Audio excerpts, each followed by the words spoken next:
What's going on, everyone? Welcome to After Dark, where we relive the movies that started it all. This is Steven from After Hours Video, and tonight I've got Josh from Beyond the Grave Media stopping by to dig into the banned movies of the video store era.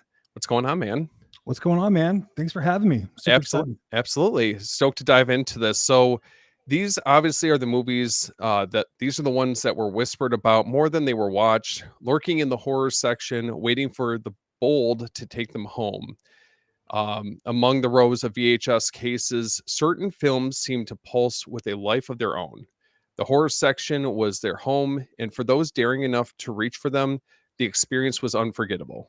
So, tonight, we're going to be diving into these movies together, exploring every scare, secret, and memory they hold. So, I just want to throw out there, guys, before we get started, be sure to like, comment, and subscribe. And ready to get rolling? Dude, I'm ready. Absolutely. Oh, So everyone go grab your snacks, pour yourself a drink, come hang out with us because tonight we're stepping into the shadowed aisles of the video store, uncovering the banned films that dared to shock and haunt a generation. So we're going to kick it off tonight.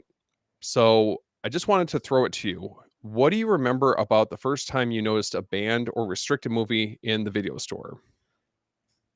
oh man, that's a great question. Being kind of a mid 80s kid myself, I feel like the first time I noticed it, they had a different kind of box that they kept him in, Okay. so it was like this one isn't just the regular, push the thing down, the movie comes out. It's in a clamshell, it's Yep. behind the counter, and it was blank. You had to take it up there, and then they pulled it out of a safe, typed in a code. It was crazy. No, it was kept behind the counter though, for sure. There were I recall that there was like certain movies that had I remember what clearly stood out to me was like banned in X amount of countries or there was just I mean even looking at the VHS cover just terrified me, to no ends. And obviously we'll dive into some of these a little bit later on. Um, but these are the ones I felt like were talked about within our circles, right? You had friends that were knee deep in horror, and this was definitely um, you heard about it through like word of mouth, and your curiosity definitely definitely gets the best of you. Eventually, you start wanting a opportunity to see what these movies were all about, and that's why we picked some of these tonight. So. Now, for you, how did seeing a forbidden title on the shelf change your perception of that film before you even watched it? Yeah, I mean, it definitely felt like there was more danger to it, right? Like usually those were the titles people said like, "Oh, you haven't even really watched a horror movie until you've seen so and so Hmm. and my brother knows this and he can get it from a friend that." So, they definitely had a different mystique for sure. Oh yeah. Well, and it's just I think it's it felt like it was a milestone. It's an achievement getting an opportunity to check out these movies or just being bold enough to, go check them out. So, now did the allure of banned films make you more excited to rent something late at night, like when you were at the video store? Yeah, 100%. Yeah. 100%. Oh, it's so bad. I, I mean, I would I would rent them when I would go camping. So a camping okay. and film video is probably the best VHS experience you can get. So Yeah. Yeah, um, no, it's definitely I feel like the movies were I don't know how to explain it. It just felt like you weren't supposed to be checking them out, right? You felt like they were like again, they kind of felt forbidden like you weren't like I don't know, your parents were going to catch on you're watching these terrible movies, whatever the case was. So, um and did you ever sneak a banned film home or watch it when no one was around? Like were there certain ones that you kind of had to be like low key about? yeah, I mean, one of the ones on this list was we're going to get into that list, but Yeah. I bought it. I remember buying it on my paper route from a Kmart, and it's interesting that it still is kind of thought as a video nasty, but yeah, I mean, within like a few minutes for a lot of these movies, that something's wrong. Like there's a level of danger and like intrigue to it where you're like, oh shit, I could be. I think this is like you said, milestone. If I get Yeah. caught with this thing, I'm either grounded. There goes my, right. It was just like, yeah, I had them all. A lot of these movies, they had a certain level of mystique to them. I feel like, and Yeah. it's like it wasn't until you had a chance to check these out that I felt you were more, like, you knew the deep cuts in horror. It just wasn't the surface level stuff like Halloween or Friday the 13th. You know, a lot of these movies, they're not for, I would say, most people that would like, they're not, most audiences aren't gonna really enjoy these the same way that we did. So, They're bragging rights, right? So yes, yes, that's a great way street to put it. cred. Yeah. Absolutely. Well, the first of which we were gonna dive into, this one is this one was a little more obscure for me, back when I was, like, really diving into horror, but this movie is none other than Dead Alive. Ooh, man. So, what can you tell me about Peter Jackson's Dead Alive? Well, I mean, so I mean, how much time do we have? We got till 4:30, 7:30 Oh, your we got time? time. Shit. So I think I got it back here on VHS. I got my Dead Alive candle back here. There was something about the cover where it said the goriest fright film of all time. I mean, that's really alluring to a kid Oh, yeah. because you start watching some of these like hardcore movies and it's different than Psycho. It's different than any Michael Myers movies. It's like, oh, this is like right up in your face. So Dead Alive, I took to just from the cover alone. And really there's the movie is a lot cheaper than what the cover looks like. Once you get into it, it's crazy. It's Peter Jackson, but if you've seen some of his early movies, that was kind of his thing. Yeah. It's my number one October movie, like for Oh, sure. okay. So me and my brother, we have this thing where either go to his house or he comes to my house for like 15 years running. We don't end the October season until we watch Dead Alive. So Oh, sometimes it's right up until Halloween. yeah. And we've had to buy like 3 versions of the same DVD because it just gets passed around. Everyone always wants to borrow it. So hopefully we'll get that really nice edition this year. But I Dead swear. Alive means a ton to me. I feel like that DVD probably definitely has some mileage. Yeah, that's my third one. Oh, there you go. There you go. Now, what was your first reaction to the level of gore and practical effects in Dead Alive? Like, was there anything that you really compared it to, when you saw it? Well, it starts off, I just remember thinking it was really gross gore. So there's tons of movies that are like kind of shocking for shock factor, but this one was like, oh, there's like this nasty Sumatran monkey that's like biting his mom. Yep. She's like pouring the custard out into her pudding and drinking it, and then everyone else is. It just had this gross out factor that a lot of the other gory movies I'd seen at the time, like there wasn't as much humor in them.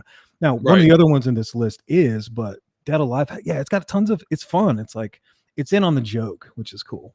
Yeah. I mean, and that's the thing, especially with this one, there weren't, I feel like, a lot of movies out there that were doing what Peter Jackson was doing with this film, with just how over the top everything was, especially with like the level of gore and like the practical effects are excellent, even all these years later. Now, how do you feel like the film uses the absurdity to enhance the horror with it? Man, these are big questions, dude. Good Yeah, for you. listen, I'm trying to break the ice here. It's after dark, right? Yeah, So yeah, yeah. how you said it again? The absurdity. How did it? Yeah, just the, I think the over the top nature is what I was kinda getting at with it. Um, well, I think it takes the viewer definitely on a ride because, when you've got the priest like fucking roundhouse kicking the dudes, we can swear here, right? We're Oh, all yeah. friends. Oh, We're in the yeah. trust tree. All Yeah. right, cool. It's All after right, dark, cool. man. This fucking priest comes in, right? Yeah. And he roundhouse kicks the dude's head off, kind of like Return of the Living Dead style. And you just know you're in for a good time. You've got chainsaws, you've got the lawnmower where he's just like tearing up the apartment and the big loft there. And then you got this kind of like 50s rockabilly kind of doo-wop going. I think that it knows that it's being funny and absurd. So it just adds to, hopefully I answer that right. But Oh, yeah. yeah. Yeah, no, it definitely feels like there's, like, I would say that there's, like, some influence, I feel like, from Evil Dead in a lot of ways with the over the top nature. These are movies that I just don't really think, like, they definitely aren't your run of the mill horror movies. They have a very distinct style to them. Um, and I just feel like that this is one that I always come back to. And I feel like, I don't know about you, but I feel like that out of the list, this one was a little bit harder to track down, even back in like the video store era. Oh yeah. I mean, it was always checked out because it would have, I mean, with that cover, I just feel like the goriest fright film of all time. People just always wanted to watch it. And I, who made this, TriStar or is it Lionsgate? It seems like it was widely distributed for how hard it was to find. So Absolutely. yeah, I mean We'll take everybody wanted to watch it. we'll take a second to hop into the chat, see who all we have on here. So we got Jordan. What is up, man? And we got GC from Face the Movies. All right. We got Vita. Thank you so much for joining us tonight. Vita said, big fan of your stuff, Stephen. Been really enjoying the Cinema Rewind series. Thank you for checking that out. We have a lot of fun doing that. Looking forward to watching tomorrow night's episode. So we're actually covering The Conjuring. Josh, are you a fan of The Conjuring? Oh, 100%. Okay. Do you like all of them? Or are you... I mean, I thought The Conjuring 2 was going to be his best. I mean, I was such a big fan of the first two movies. I was kind of let down by the third one, but I'll be there opening night for the fourth one. You know, Hell yeah. Hell yeah. Can't wait to get that 4K in. I know, mine's on the way. Can't wait. Got Brian. What is up, Brian? Can't leave out. I got my boy Kristen here. What up, dude? Yeah. Got everyone in here tonight. Everyone's here. This is definitely I like that we're mixing it up as far as for the live stream time. All right. Okay, so let's see. So would you have grabbed this off the video store shelves based on the cover? Like if you didn't know anything about it, would this be a movie that you would have just been like, this is my type of movie, or was it a little intimidating based on the cover and the high bar of expectations? Yeah, I mean, what is this, 1990 or is it 91? I think based on 92? 92. Yeah. I would have swooped it up based on the cover alone, because it's not like, you know, nobody knew who Peter Jackson was. He had, like, was it Meet the Feebles and the other, not Bad Taste, I forget.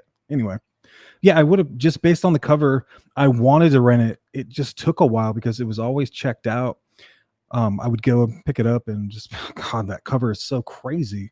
I know. It's definitely one that you know, I feel like it's definitely going to come full circle once we have the 4K, seeing Peter Jackson's Dead Alive in all of its glory. See, this is my OG from like 97. Hold on. Focus here. Yeah, I got you, man. In all of its glory. Now, where'd you pick that one up from? I bought this from, I want to say Video Update in Olympia, Washington. Okay. Very nice, man. I feel like that's always, there's certain, I would say, like essential films that you have to have in the collection, or even grails to a certain extent. That is definitely one that I'm very, very jealous you have that in your collection.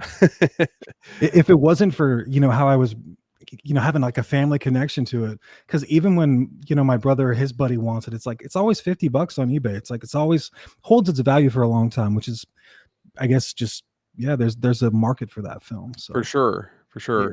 Yeah.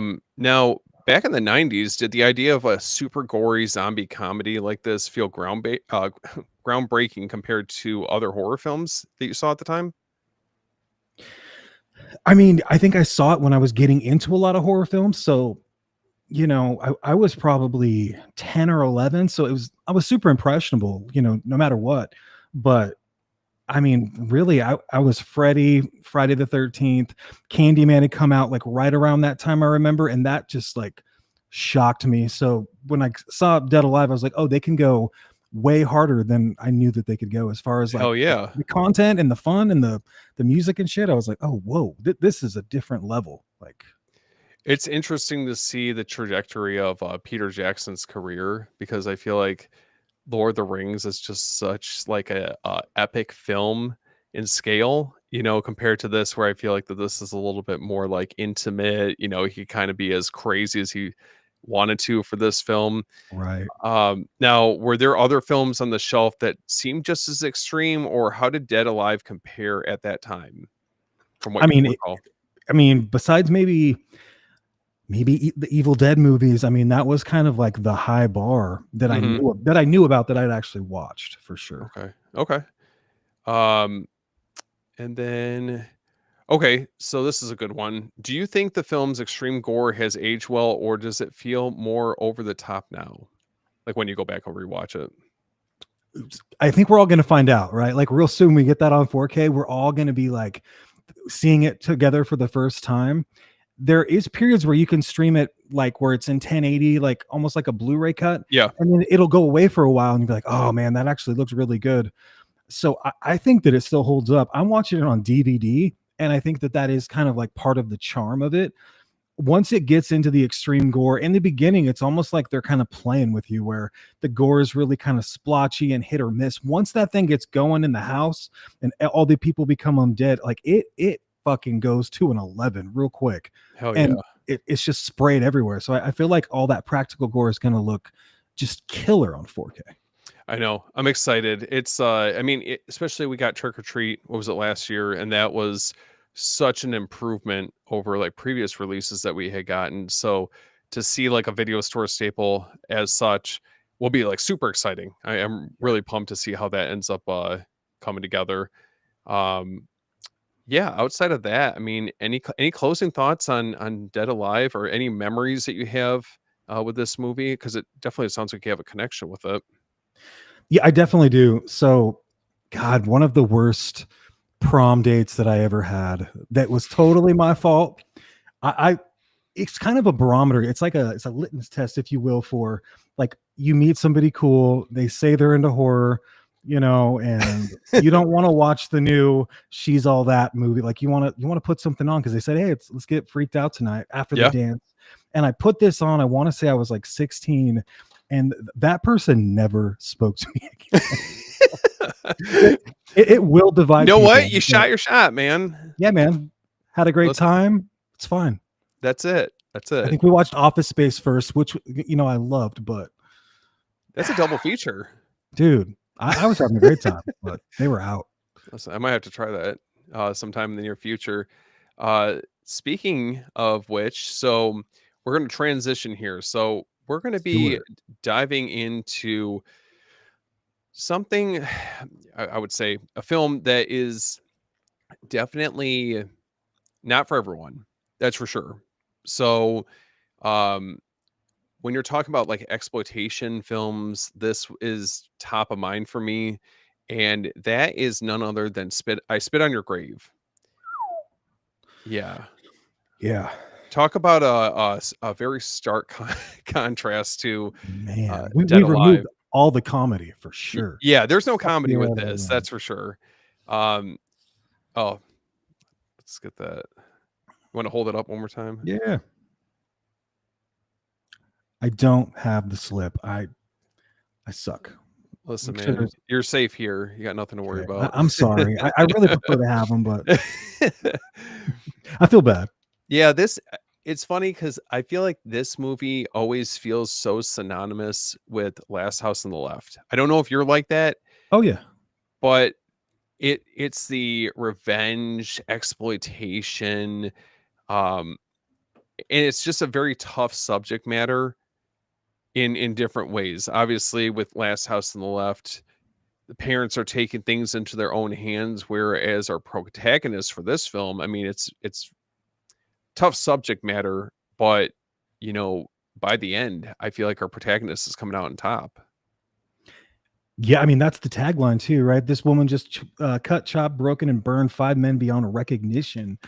So they're selling it that way Yeah. for sure. This is a great double feature though. Last House on the Left, and then I Spit on Your Grave. Parents get revenge, girl gets revenge. Like, Yep. kind of wraps it all up. The tough part is just getting through, like, there's certain moments in here that obviously, are kind of tough to sit through, but if you can get through that and you get out on the other side, it's definitely a movie that you feel like your our main characters get their redemption. Now with this, I Spit on Your Grave, what makes this film stand out compared to other 70s or 80s exploitation horror films? I mean, when did this come out? Is this 70, 78, 77, 78? I believe so. God, man. I mean, it takes a piece of you for sure. Like I said, it takes all the fun out of the movie.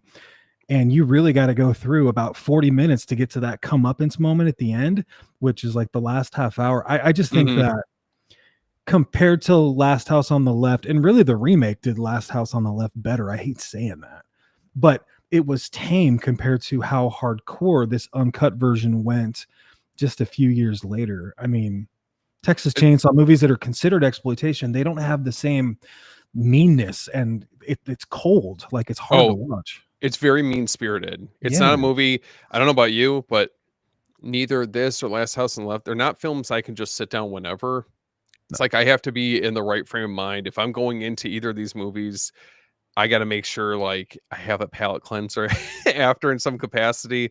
Um, but Some yeah, Seinfeld, something, some yes, just comedic something afterwards. lighthearted, man.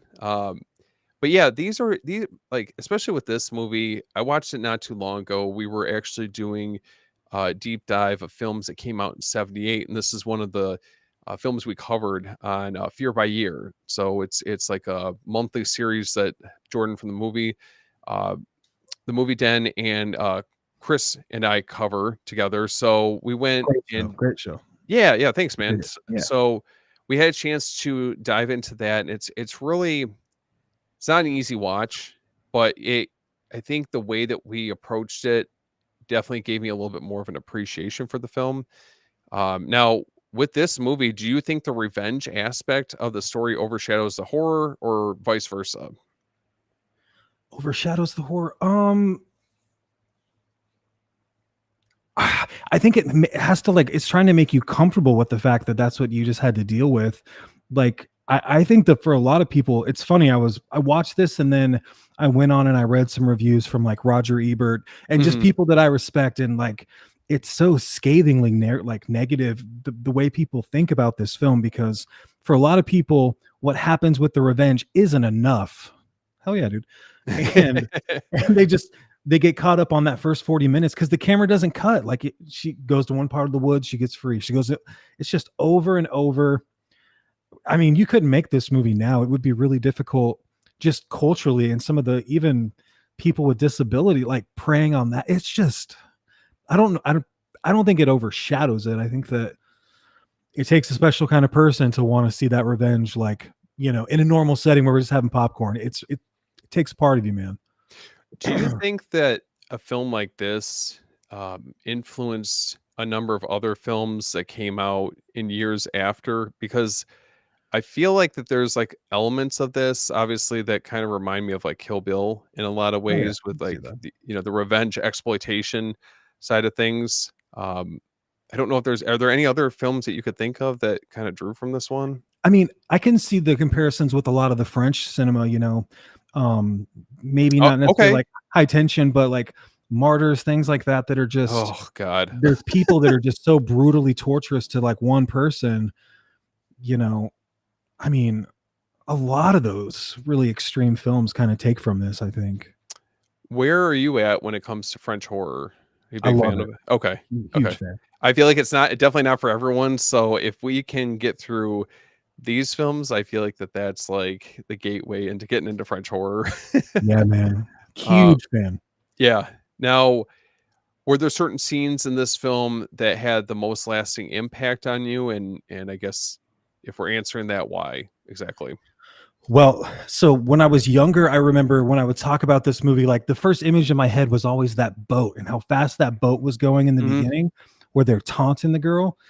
It just, I guess it kind of fucked with me. Like, like you can't get away. It was very claustrophobic being on that lake, and it was just small, and she was there to write her book or whatever, and Hmm. they knew where she was, and so she would get away, and they knew where she was going. But I would always think of that boat circling, and then I rewatched this again for this episode last week, and I mean that bathtub scene when that dude is just wailing trying to get out and he's stuck inside.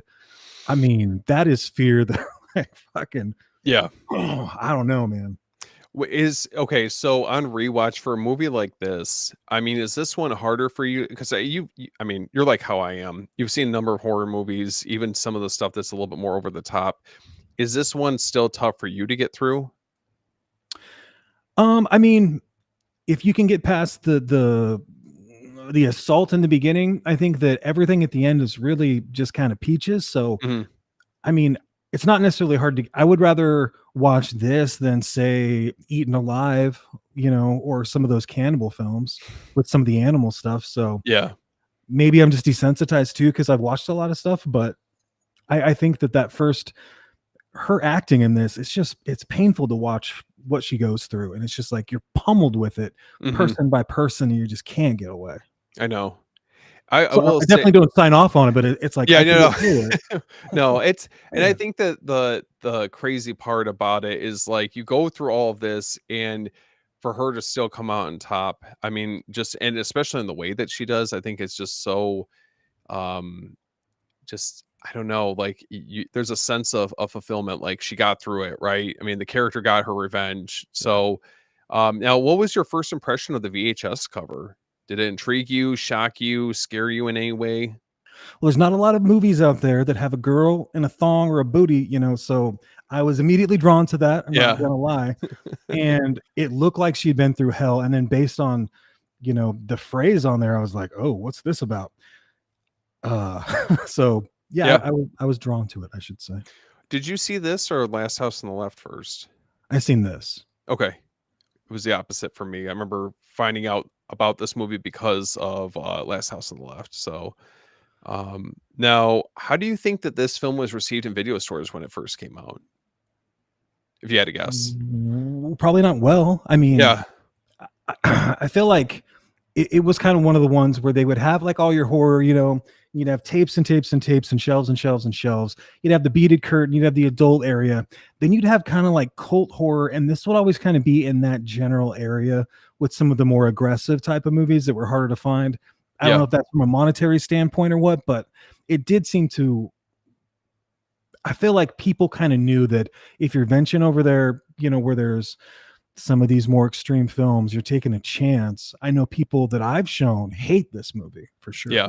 So I think that, it's definitely a film, like Jordan was saying, he feels like it hits so hard, it doesn't stop. It just feels like it goes on and on. And it dude, is, like, the assault scene is brutal to sit through. I don't care how old this film is. It's definitely for the time that this movie came out is not I mean, I don't think there's not too many movies that were dealing with such heavy subject matter.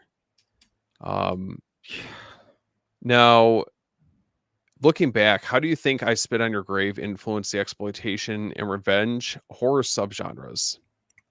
yeah, kind of like what we said. I mean, it'd be fun to kind of go through and look at like certain 80s films like Maniac, films that are, I guess, that just have like a meaner spirit to them where but I guess it's more of revenge too. So I mean, like I said, with the French horror, I think anytime something goes for to be exploitative and they go for that really, really intense, trying to think of the right word. I feel like they're all taking a little piece of I Spit on Your Grave because there wasn't a lot of movies like this. So No, I think you hit the nail on the head with the New French Extremity films being possibly influenced by this or like other similar movies like Last House on the Left just because they're so cruel, right?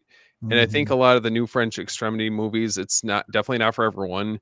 You get like I feel like by the time you get through any of those movies, it's like I got to go take like a shower. Oh, yeah. you know um Well, and you're well reading too, so you're reading this crazy shit that's going on while I you're just being brutally assaulted. So I know it's definitely not for the faint of heart, but speaking of a movie that I feel like is a little bit more beloved, um, I had to pull this one out off the let's see shelf. what you got. S- Ooh, Sam Raimi's Evil Dead. dude, I see you. That's it. That's the All right, one. we're cool, man. You I understood the assignment. yes. So, what memories do you have with this movie? I think that this is a little bit more accessible. Would you agree? Yeah, for sure. Okay. If we're comparing it to I Spit on Your Grave, yeah, this is and what is this, 81? So it's a lot more fun for sure. Yeah.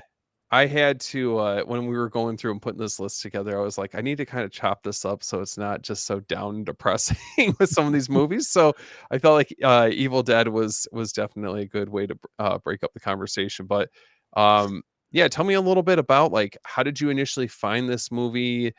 What was your experience with it growing up? So yeah, I got into horror because I had friends that, were my mom's friends that were older than me.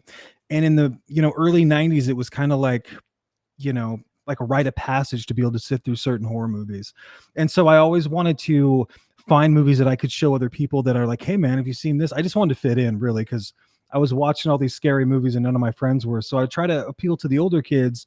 And so, I moved to a new city and I didn't really know anybody and I got a paper route and I saved up that money and I went to Kmart, and just based on like the cover image of the Evil Dead, um, I picked it up Yeah. and took it home. And my dad worked for the cable company, so we had every movie channel anyway.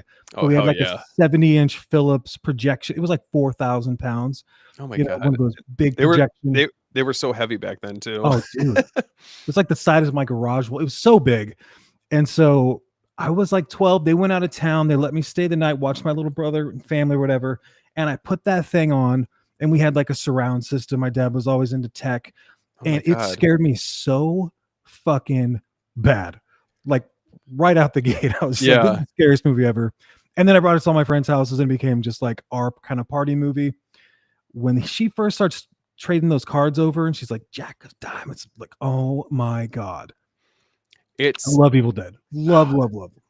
this one, I have so many good memories attached to this. I think that the other two movies that we covered, The Dead Alive and I Spit on Your Grave, those are I don't think that I have the same level of attachment as I do with Evil Dead. I've seen it in I'm pretty sure every format. I even had a chance to see it at the drive-in, so that You were was telling me like, that's so oh cool. my god, it was. And it's just there's nothing like, just a cold summer night, like, towards the end of summer, and you have a chance to just watch it on, like, the best possible it's like how it was made to watch this movie, so to be able to watch it like that, definitely unforgettable. Now, what was your first reaction when you initially saw it? So it sounded like you were terrified first time around. I mean, had you seen anything like that up until then? So I seen this after Dead Alive. So I think in a way I was kind of, I don't want to say conditioned, because the scares in the Evil Dead, the way it's played a lot more straight. Now, we got to talk about what's your favorite in the series too. I got a Oh, Evil Dead man. 2 tattoo, but so this one is pound for pound the scariest one. And I think that I didn't get over it from like the first viewing. Like I brought it to my cousin's house the next weekend. We watched it twice. And so it was like the scare factor is still there. Even when I watch it now, I can remember being alone and thinking about how intense this movie was. Mhm. Um, it, it's just so you'll never find it on my channel because I'm not going to cover things that are perfect. Like it's just a masterpiece. Like just Listen, at least we're not doing a deep dive. We can always we, save we that can do for. that. I would Yeah. love to do that, but it's just precious to me, man. I love it so much, and I've got a lot of Evil Dead stories for sure. So let's go, man. Let's get into Well, it. listen, let me before we get any further, because now you have me interested. So which is your favorite out of the franchise? There's a lot of people out there, Steven, that say Army of Darkness is their favorite one. There's a lot of people that are wrong. Okay, Okay, so I'm still can I rule that one out then if that's the case? yeah, rule it Okay, out. okay. It's not it. Oh, I'm still Evil Dead one. I kind of go in order. I go one, two, remake, Army of Darkness, Evil Dead really? Rise. Yeah. Okay.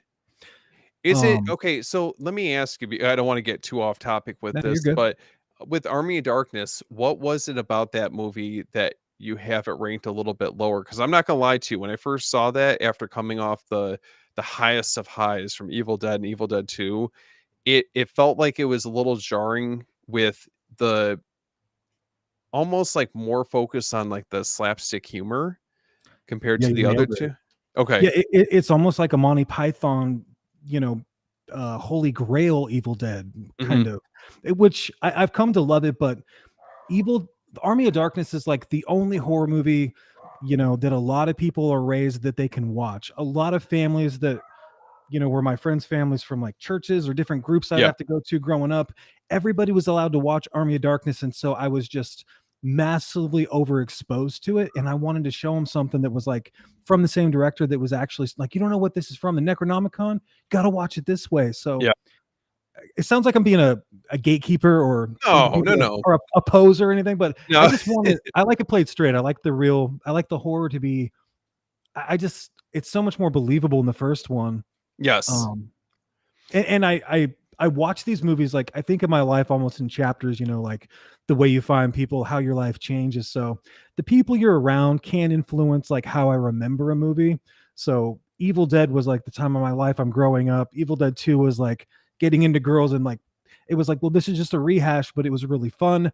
Army of Darkness was kind of like this is a really safe part of my life that everybody likes. Yeah. I was like, I need a little more rebellion usually. I So I felt like that part, that's like the one sticking point that I had on Army of Darkness, and that's why it took a long time to grow on me, was because of that. The Evil Dead, as much as I love the others, like the first Evil Dead to me is like above and beyond. It's such a special movie to me just because not only with it being like very early on when I was like getting into horror, like this was like one of my gateway movies, but also with like Sam Raimi and Bruce Campbell. They're from Royal Oak, which is not far from where I live at all. It's like oh, maybe 20 nice. minutes. So I think seeing you have someone that's like not too far from your hometown, making these crazy horror movies, and then let alone like all those years later does Spider-Man. So like that was fucking awesome. So Right. um yeah, yeah, definitely I would have to go with the first one as well. Now, how do you think that the film's low budget practical effects style contributes to the horror in this movie? I mean, I think it was kind of groundbreaking, right? I mean, putting the camera on a train and running it like a rail around the cabin, just this mondo just like cruising across the top Mhm. of the I mean, in the way that it was like shaking and it would like do these crazy like it would zoom out for the cabin, then it was crazy zoom in. We had the whole tree scene and like all the fog. Um, I mean, I feel like it was way ahead of its time personally. I think Sam was taking a lot of chances back then and kind of like broke a lot of ground with it personally. But Yeah, I agree. It was just he wasn't afraid to get the story that he wanted to on screen. And it's just a movie, especially with like that assault scene that happens in the woods. I mean, I remember watching that for the first time and I'm like, what the fuck is going on? seriously, Like, and it's just so strange. It's this, I mean, they just felt trapped there, right? right, Um, I don't think that at that point Bruce Campbell playing Ash, like obviously he's become iconic over the course of the films, but I felt like in that one everyone's very grounded for the most part. Like as far as characters, they seem very believable. Like it's teenagers that are trapped out in the forest. The forest is basically like its own entity and it's not letting them leave, right? right. Now, how do you think Sam Raimi's directing choices make the ordinary, which I guess would be the setting, so terrifying? Well, I mean, it definitely feels like you get trapped there, and he does a good job of showing you why you don't really want to be in those woods. Hmm. Like when he'll show Cheryl kind of getting dressed, it's like we're getting kind of like a bird's eye view, almost voyeuristically. Like Yes. as a kid, you want to lean in and see because there's probably some sex and nudity about to happen because we're trained for that. And Hmm. so then it shows you it's like, oh, we might actually be safer inside. Like I always kind of felt like being inside and staying out of that basement was kind of what you wanted to do. Yeah. So it just feels like home. I don't know. Like it's so claustrophobic, but when I think of the cabin, I think of Friday the 13th and the burning, but I definitely like, I relate a lot of those core memories to the Evil Dead and Oh, just for being sure. stuck there with them. This is terrifying. What's going on, Gory Tiger? Thank you for joining us. What up? And okay, so what moments out of Evil Dead or sequences stand out as the scariest or most memorable for you? Cheryl shaking the chains continuously, like when she's like cocking her head and it's panning around and it's like the shit dripping out of her face. One of my favorite undead versions of any monster in cinematic history. And then the pencil scene where she's getting some, and it's just like ooey gooey, just kind of Yeah. like hitting her like she's one of those fucking uncrustable snacks, you know, just like gushing blood, dude. Love that scene. I mean, so many. When she first turns around and she's counting the cards, when he goes out and he finds a chainsaw and he starts, I mean, his monologues to himself, the way he's wiping the sweat off, and he's just like, he's like taking his pulse, like he's like, am I fucking tripping right now? What is happening? It's just frantic, erratic. It just, Oh, and it, so especially good. from the scene with the cards, from that point forward, everything is just going off the rails, and it like doesn't let up. That's the thing that I It love does about not. it. Doesn't let up. There's some, I would say that there's definitely some moments where there's a little bit of downtime, I feel like, in Evil Dead compared to the first, or Evil Dead 2 compared to the first one. Right. With this, it's just relentless. It's obviously super gory, but it's also kind of cruel. Like, the forest is just very malicious. Um, yeah. And when they're listening to the tape for the first time, like Oh, that, it's just in my DNA. That voice, the way that he reads it, like there's real fear in that. And I just, you man, I weren't don't you know. weren't supposed to read out of it, you You know? were not. Don't. Uh, What are you doing? I mean, if even I hate to say, like, don't judge a book by its cover, but that thing is not a book I'd be over here trying to read, that's for sure. For real. Um, and I guess this kind of plays off the last question that I had for you. So were there particular scenes that shocked or surprised you when you first watched them? Because I think about the assault scene, and it just with it being so bizarre, I think it kind of took me aback. Yeah, the tree penetration definitely jacked me up. And then I also remember like just feeling like there's no hope, like we're trapped. Once they go over that bridge and it shows the car, and you're like, oh, we're not getting, it's so close, but we can't get out of here. Um, his girl, like putting his girlfriend down multiple times, you know, when she's got the locket. I mean, the whole movie's like that for me. It's So it's kind of just like, like low key heartbreaking in a way, yeah, like, yeah. you know, what's up, Joel? And they don't really give us any time to kind of really like get to know these characters. You get about 20 minutes or so, and then you're just hoping that they must have had some fight, or he's going to propose something really cool is going to happen, hopefully for him, and then it just goes down so quickly. You're And it just never, trapped. I feel bad for Ash because it's like things never really get any better from that No, point forward, but we love him anyways. it's Now, just, who do you want to kill first? Who means the least to you yeah, as we take him out? yeah, yep. Now, how would you say the VHS cover, like, how would you say it would have drawn you in at the video store? Would you have rented it immediately or hesitated a little bit? Because I'm trying to think, the one that we have for on VHS, that was That's not not the the one. No, the one that I seen, like this was the one that yes, that's it. that image was so, yeah, man, there's like a magnetic pull for me with that one. So I was just drawn to it. And then Yeah. there's the one where there's the fire. Like I remember the fire being around, but this one was pretty easy to get. Um, And then there's the one I know, at least on VHS, there's the one where I think he's like standing next to one of the girls. Trying to think. There's a couple different variations of the yeah, cover. and I'd there's have hands coming at him or Yep, whatever. yep. Yeah. Um, and above all else, how do you think that this influenced the horror genre, particularly the cabin in the woods type vibe that some films go for, or supernatural horror films? Yeah. I mean, I think that if anything, like it gave you the, it just gave the opportunity to like push the envelope and just be Hmm. weird with it. And like nothing, no one is safe, nothing's off limits. So if you're gonna be in a cabin, it doesn't have to be, we have to just sit here and make small talk, maybe smoke some dope, drink a beer. It's like, you know, and there's the jock and there's tropes involved. It was like things can go wrong like really, really quickly, and you can do really, really fun things when the tension keeps changing and you have to be, you're stuck in the cabin with them. Yep. So there's not a lot of movies that continue to do that, but that take chances like the Evil Dead did. But you know, we wouldn't have things like Cabin in the Woods, or you Cabin know, Fever. Cabin Fever is another great example. Yep. Yeah, where things just continue to escalate, and it's kind of funny at the same time. So I I have a lot of love for this movie.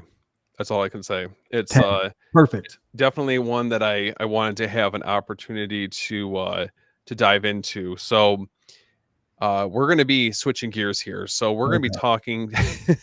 This one is not as it's not as fun of a watch, but we're going to be diving into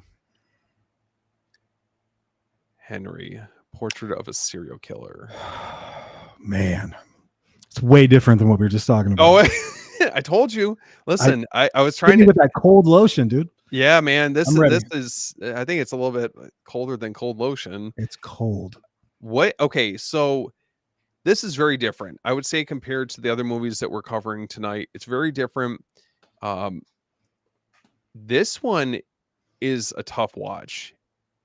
Hell yeah. Um, When's the what last time you watched it? I watched it the most recent time that I had a chance to watch it. It was actually somewhat recently, but I have it the Arrow release for it. It's great. Yeah, gorgeous release. And then I have it all the way obviously down to VHS. And I remember being so scared to watch this movie growing up. I don't know why. I think there's something that, just on like the tagline itself on the cover. I mean, it just already looks scary as fuck as is. And then you have he's not Freddy, he's not Jason, he's real. And I'm like, Dude. that like kind of broke me. you know? Um okay, so what's your relationship with this movie? Like was this early on or when you were a little bit more seasoned in horror? I think that I kind of found this one. I'd seen the cover for a long time, and I feel like when I watched Mallrats, I seen Michael. I seen that dude in it, and I was like, I think I've seen that dude before. Is he on the cover or something? And so I rented this one night, just kind of as a lark, with this movie Dagon, but Stuart Gordon movie, Okay. and Henry, and I brought them both home, and I watched Henry first with like a date, and it was a Yeah. really really bad idea for A sure. date. Horrible idea. Oh my god. But they wanted to watch Texas Chainsaw, and I was like, well, I heard that this is a little more extreme than that, and it's supposed to be about Henry Lee Lucas or whatever. So he's Yeah. really killed a lot of people. Let's check it out. And they didn't mind it, but it was a really awkward experience for sure. Oh, I mean, okay. Well, I watched this by myself, so I guess I didn't have anyone to let down. Don't do what I do, because Yeah. they don't always work out well. Usually don't that know. ends horribly. Some of these movies, I don't know if these would be date movies for me, but listen, I can appreciate your I mean, you went all out on that It's a one. blockbuster special. I'm like, let's get Yeah. two. You get two, you get one. Yeah, yeah. Well, So now for some of these, and I meant to ask you about this, did you have like a video store that you went to growing up? Or were you more into like Blockbuster or like Family Video, or was it more or like Hollywood, or were you like more like the mom and pop like local spots? I was definitely into mom and pops. That sounds weird. Into like family video stores. I knew what you were getting at. Yeah. When I lived in Washington, there was a lot more.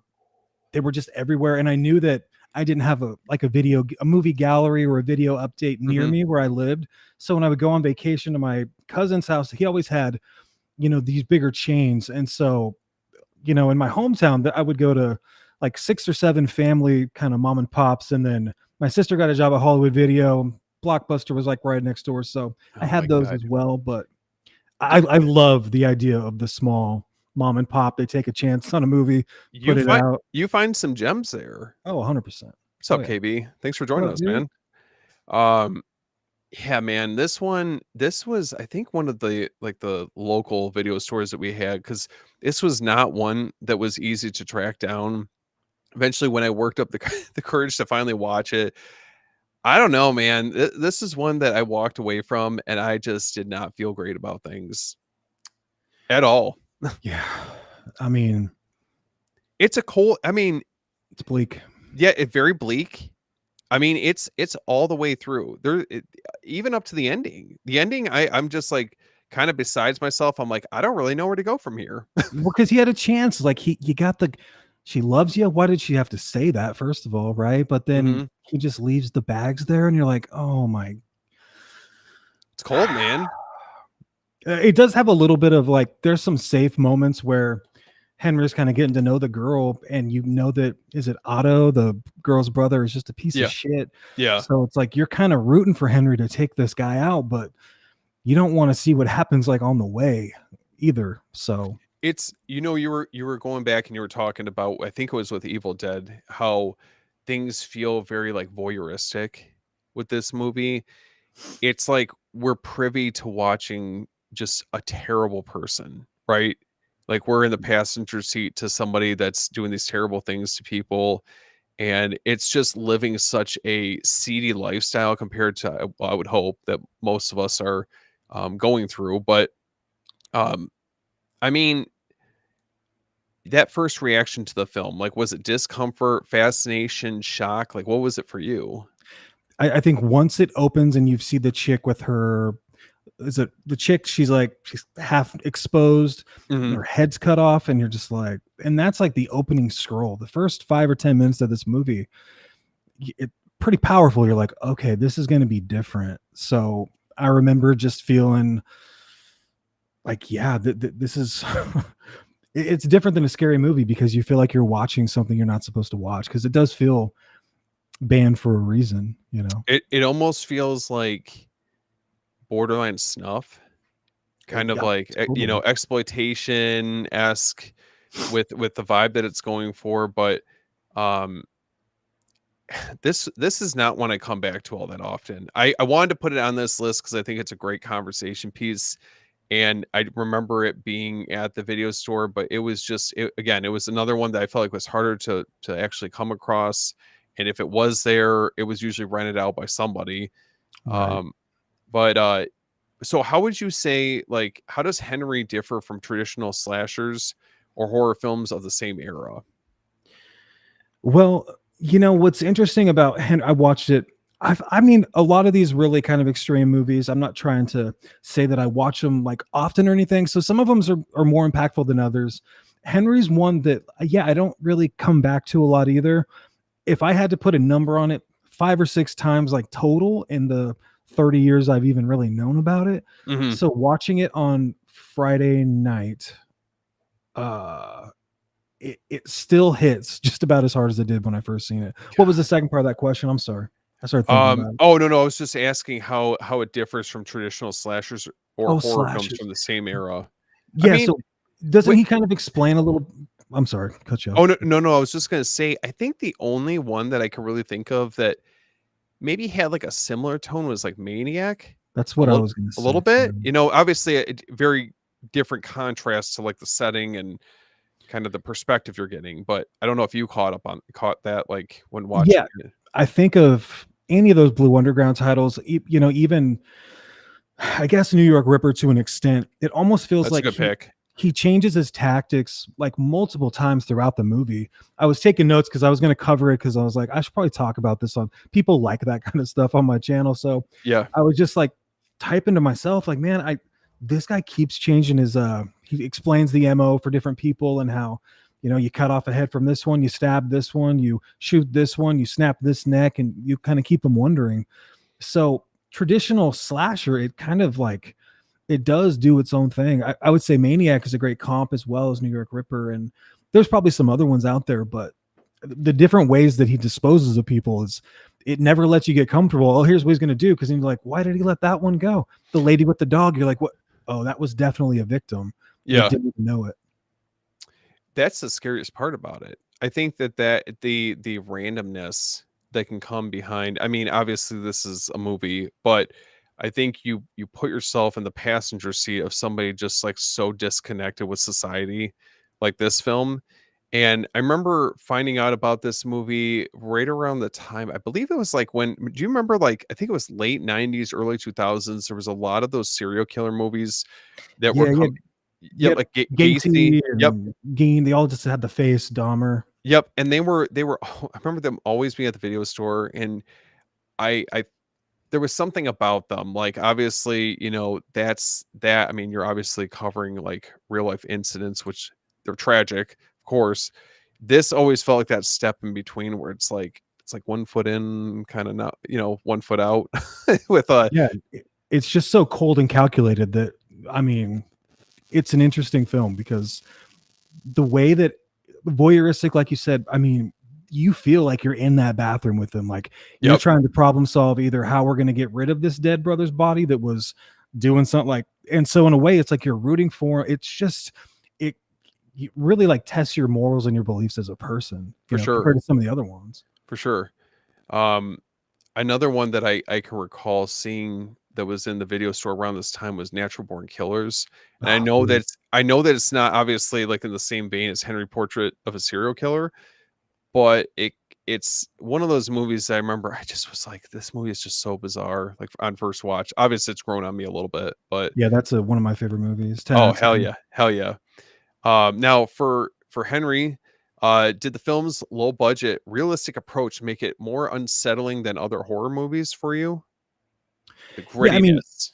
I don't have the 4K, so I'm curious as to your thoughts on that. I feel like it feels like it's shot on 16, or like you can see the grain in it, and I Yes. feel like they could have made it less grainy based on the year it was made, but I feel like they did that for like dramatic effect. I'm not a filmmaker or anything, but it does puts you right in the movie when you can see, and you're getting home video footage as dudes like filming these killings and just weird voyeuristic upskirt stuff. Like it's Oh yeah. bizarre. So you're There's a lot watching of it on the technology. there's like a lot of different layers to it, and I will say Arrow did a phenomenal job with their 4K. Not they didn't strip away all like the grain to the film, and I think that that's just so integral to that movie, no matter how far along we get in like more upscale transfers and things like that. It's still, yes, it's probably the best this film will ever look, but it still holds like that overall look that was just so integral when this movie initially came out, when I saw it all these years ago. Um, Now, how would you interpret Henry's character, as a monster, a product of his environment, or something in between? Because I know you Well, watched this one recently, so I figure this might be a good way to dive into him as a character. so I think that to say he's a product of his environment, it's like we only get little pieces of that picture, kind of like where you know you definitely know that he has a strong reaction when he's talking about how his mom was killed, Hmm. and someone's like, "Oh, it was a baseball bat, or it was a knife." Like he like sits forward at the table and he's like, "Let me tell you something about how this went down and how she was a whore." Like he gets real serious about that and his trip to California and what he's going to do. So you do feel kind of like nature versus nurture a little bit, but they don't give us enough to really feel sympathetic or empathetic even towards him. So I think that it might be a little bit of both, where how he was raised kind of maybe jump started this, but when that dude wants to know what it feels like to kill somebody, he didn't have to go out and immediately just stop the car like down on the Hmm. underpass and just give him a 40. I mean, so he was getting off on it. So it's kind of like, I want to say monster Yeah. because he seemed Yeah. proud of it. Yeah, there's not, oh man, it just kind of going back to what you were talking about, the scenes where he would it just seems like he would flip a switch when talking about his mom, and it kind of brings out the worst in him. And that's it's kind of what you were saying. It's like just you're like walking on it feels like ice basically, with how like volatile he is. Now with this movie, did you hear stories or rumors about its controversy before ever watching it? I, was that the VHS you had there? Did Yep, it yep. say anything on there about that like before? Because that's what I'm curious about. I'm trying to think of how I remember it as far as my best friend Um, Mike well, it believed says some stuff. I know on this one it says totally uncut, uncensored. Um, the most controversial, oh my god, most controversial film of the decade. And I remember always seeing that, and that's why I was like, okay, what is this movie about? So from a young age, I knew a lot about different serial killers. I mean, I remember watching Gacy get lethal injection, and like it was like we people watched it on TV. So it was like, anyway, I Yeah. feel like I didn't know anything about Henry as far as being a serial killer until like one of my best friends had said it was based off a guy that claims to have so many kills. And so I could remember like, hey man, maybe it said like based on the true account of Henry. Lee Lucas. You know, I've come to like know a lot more about it after the fact, but I don't think I knew much about that like whatsoever. I don't think that they have anything on here And alluding to isn't he that. the guy that he's claimed to have like hundreds more bodies than they've ever found because he would go across the country and certain stuff he's not tied to and other stuff he is. Mhm. So I feel like he's complicated, but Yeah, it's interesting because I think when you have a film that tiptoes the fine line between, obviously it being like a film and, with the real life events, I mean, I always kind of felt like Texas Chainsaw was like that in a little bit, to a certain extent, but with the with Ed Gein this, stuff, yeah, yeah. yeah, exactly. So like with this, I feel like it takes a step further. Um, and now with this film, why do you think it became a cult classic despite its limited release? Do you think it was like word of mouth when it initially came out, or what? I mean, I thought the cover was it just looked scary. Like it just looked like something that, like it just looked very dangerous. I don't know how to describe it. Being a younger kid, I didn't rent it until I was probably 16 or 17. So yeah, I mean, I think that's what I'm sticking on. I think it just looks like it's cold. It looks bleak. Yeah. Oh, it definitely is. KB was asking what horror movie franchise deserves a watch or rewatch the most this fall. I'm curious. I have a couple Yeah. that I'm going to throw into the mix, but I'm curious what yours are, if you have any. Fall. So I don't know if I know some YouTubers, they'll pick like a whole series and they'll go like, I'm going to watch all paranormal or all the Fridays or things like that. I don't know if I have an actual franchise that I do that with. I've done that with Hell House a couple of times, especially when I knew there was a new movie coming out last year. I did that. Okay. Or was that the year before? I forget. Usually I just make a list of like 100 movies I want to watch and I kind of pick at them. Movies that feel like fall to me are films like Antichrist, that Let's Scare Jessica to Damn. Death. Okay. Certain movies that have Yeah. like crazy just vibes like that are ones I kind of go back to. And it's hard to The Wicker Man. I don't I guess I'm more into folk horror when it becomes September, October. Okay. Um, love folk horror. Anything witchy, I do a lot of witch movies September, October. Those are great choices. I think if he's talking franchises, we were recently talking about Phantasm on Fear by Oh, that would be Year. fun. Yeah, man, and I've been itching to just go back and rewatch the Phantasm films. And I think the other one, obviously, I feel like this is a little bit too obvious of a choice, but Nightmare on Elm Street with the 4K steelbook set coming up. I'm doing Just that. yeah, man, excited to see how those look compared to obviously, we've gotten a number of different releases for that, but I don't know, the 4K looks gorgeous. And I'll probably do The Conjuring. I'll do all three of those. okay, Kind of getting ready for the new movie. yeah, I don't even know if I have I watch Friday movies all the time and nightmare movies frequently, so it's hard to go back. I would love to go. I like to do the new It Chapter 1 and Chapter 2 because that's like 6 hours. Those are kind of a fun way to kill a Sunday. Um, do I'll you go like on. do you like the original, the 1990? Yeah, Okay, we were talking about that as well I not got too a long poster ago. back there. Oh, hell yeah. There it is. Hell yeah. Yeah, that's one of my favorite books of all time. I mean, we should do a deep dive on it. Oh my god, that'd be Oh, fun. that'd be fun. Listen, we did a deep dive on what Jaws, Friday the 13th so far, so anything's possible. Yeah, we'll get it. Yeah. And then the last question I had regarding Henry. So does the film's stark realism hold up today, or has it aged differently compared to more stylized horror that we've gotten? I think it remains consistent. Yeah, I think that it feels like getting hit with concrete still. Just watching it Friday night again, I was like, man, fuck this movie. Like this is gross. It feels like it hurt. Like, and Yeah. I'm kind of rooting for him in some spots, and so that fucks with my morals a little bit. I'm like, damn it, Henry. Like, I know. It's definitely not. I would say it's on a rewatch. It's not an easy watch. I think it's if you guys are getting into horror movies or you're just trying to become a little bit more diversified with your selections, I definitely think any of these movies are worth checking out at least oh yeah. once, right? Um, I think that This that's might be the least gory of all the ones we've talked about too. It's just the content that's at the beginning and the end. It's pretty extreme, but there's like 30 minutes where they're in a car, you get a neck twist, like you get different ways of serial killing basically. But there's not a ton of gore really. I mean, it puts you right in the action with the voyeuristic tendencies that it has. So Oh, man, it's I don't know if this I'll is be. that's our pitch. You should watch it. It's Yeah, great. yeah, like yeah. Listen, you definitely sold it more than I did. I feel like I will say it's worth checking out in whatever format you're having a chance to watch it. I will say the Arrow release is top tier. They did a great job with that.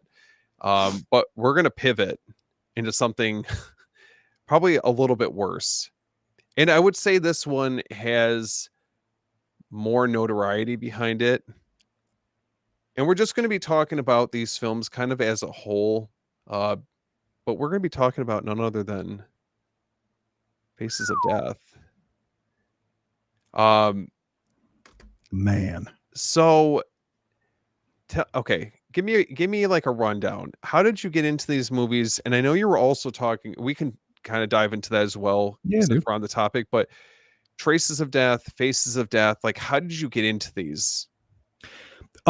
So just gun to my head, I had people I wanted to look cool in front of, and they're like, "You got to watch this, or you're not cool." So, Faces of Death came first, and then as I got a little bit older, Traces of Death became like the staple, the cool level of how much can you handle. And then we had things like Rotten.com, E-bombs. Well, like it changed as the internet came around. A lot of these videos made it to the internet, and now we have animal nature attack videos on Instagram. So it just, yeah, I just wanted to fit in. I wanted to be cool, and all the kids thought that if you watch Faces of Death, you were cool. And I was like, this fucked up, man. It was like, man, it almost felt like in hindsight, like a rite of passage Mm-hmm. getting these movies. I mean, it was probably at the time between this and we'll talk about another film that I felt like was very controversial because it was another one that was banned in X amount of countries. But especially with these, I mean, this was something that I heard about word of mouth, and the VHS covers. Yes, the VHS covers. Does it show? Oh, hold on. Let's Banned in 43 countries or whatever. 43 countries. There we go. Do you think that something like Terrifier would have that same level of notoriety? If it came out then, yeah, I mean, I think that Yeah, for sure. I always think about that because I feel like we've gotten very relaxed about these type of things now compared Oh yeah, to I totally know. back in the video store era. Um, Now I remember the VHS covers; they were just so creepy. But it's like I couldn't help but like I wanted to know more. I want to know like what these movies, like what secrets they had. I didn't know anything about like how these were filmed or anything like that 2 years later. But I'll never forget renting the first one. I was over at a friend's place and we were up super late at night. And I remember there was a movie that we rented that we'll talk about after this. And the first movie out of the Faces of Death series, and I was like, "Oh my god, I feel like I made a mistake." I felt like I made a You mistake. set that up perfectly, dude. I was so nervous. You know how it is. Like back then, like some of this stuff, at least for me, I would be very like apprehensive to check this out. Like, your Oh yeah. heart's racing, Oh yeah. palms are sweaty. Um, but yeah, this was definitely one like my parents had no idea that I was renting these movies. Or even any of the other ones. Like I think they were a little bit more open-minded to obviously like Evil Dead or Dead Alive, but the other movies, oh, there's no way. But Yeah. um, this was definitely like very low key. And I have to ask you, so like, what was your first reaction when you saw Faces of Death? And it doesn't matter which one. Like, did you have shock, disbelief, fascination with these movies?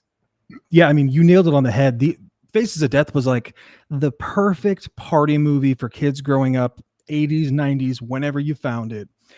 Everybody knew that there was stuff on here that was going to make you kind of sick or make you feel like it's so real. I mean, we had things like Cops, and there was like that Oh yeah, that's autopsy right. channel. There was a little bit of that going on, but Faces of Death really put it like right in your face, man. And you just couldn't get away from it. Like, I made a mistake. Yeah. I mean, I would never rent like multiple at a time. It'd always be No, like God, no. Jaws 4, Faces of Yeah. Death, and Wayne's World or something. You know, it's like, What listen, let's take the first two and talk about a killer double feature. Jaws dude, what did you say? Jaws Revenge? Jaws the Revenge. Jaws Revenge and Faces of Death. Dude, I look at mean, you. that was an actual, you know, we would go to Figaro's Pizza, get a certain pizza, get a couple of soda, like 12-year-old kid, man, just, you sure I should rent this? You know, and it had like all those crazy, the horror stickers, and then like that puke, you know, like the poison symbol was on the Yep. box or something. And I was like, all right, well, let's not tell your dad we got this one. No. But yeah, if I watch it, I had to make somebody else watch it. It's like you Of rite of course. passage, man. You pass it on. So I yeah, remember just pure discuss. it was like you were always at like a friend, like always in a friend's basement. Yeah. No, it just that vibe. Mom's coming, mom's coming. Pause it. Yeah, yep. You hear the footsteps. Oh, dude.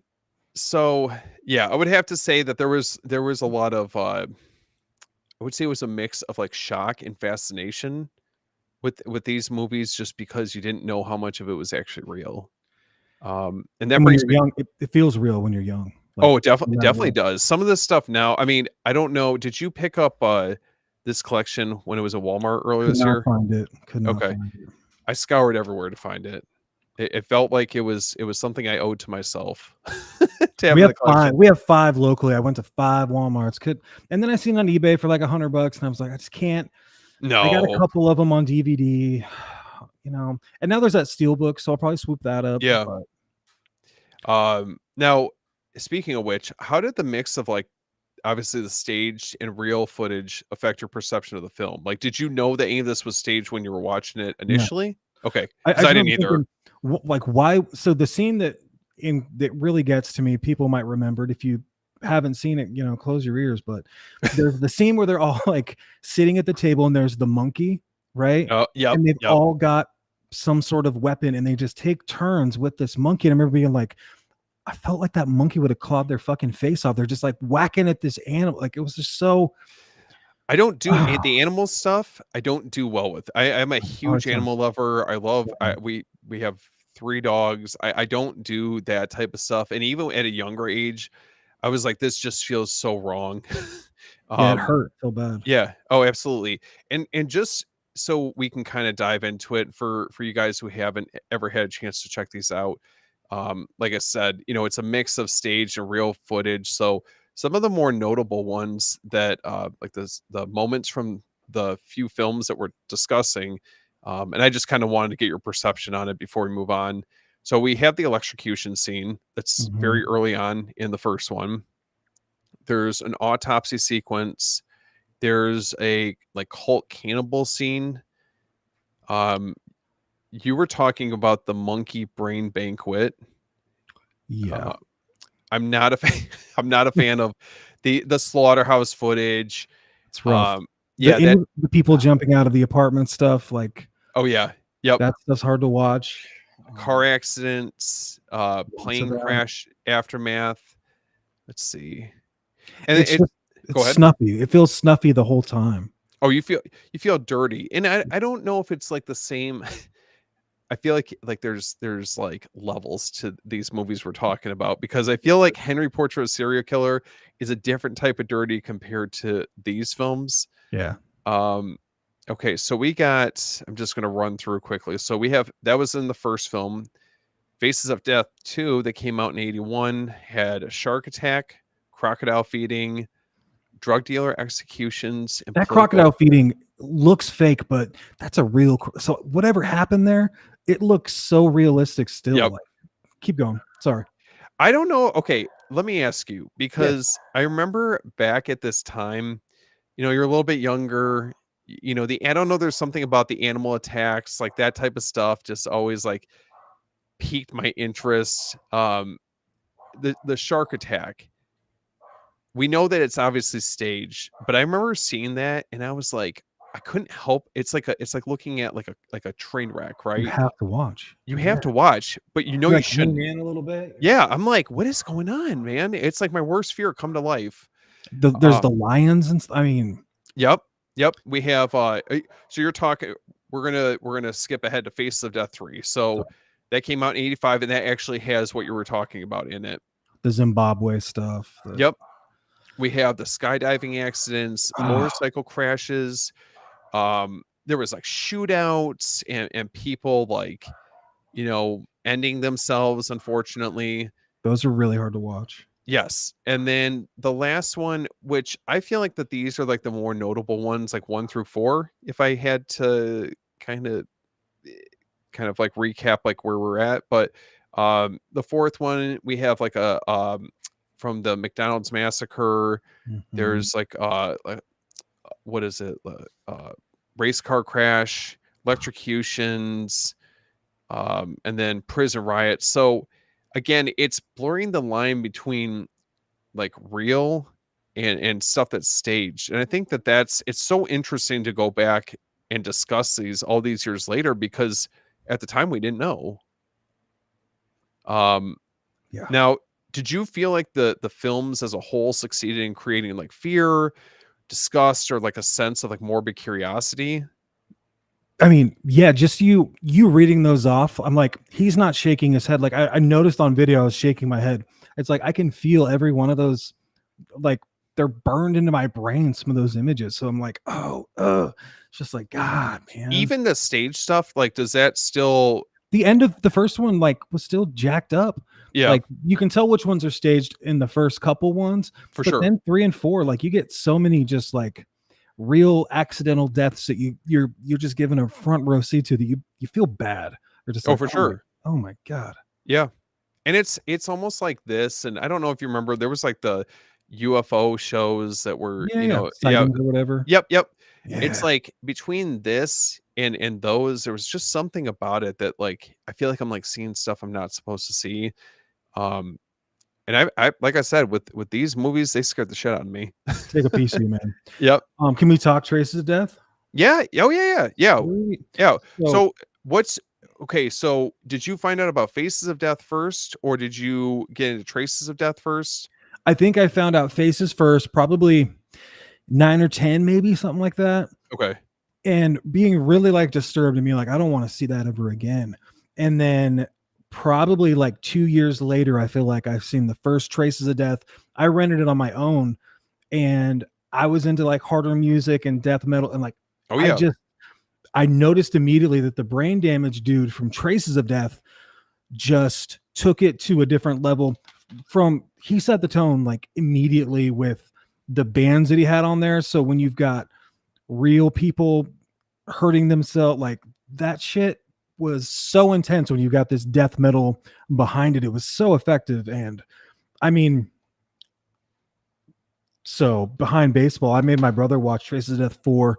I shouldn't say made. We came out in the garage. He'd never seen it. I was like, all right, well, let's put it on.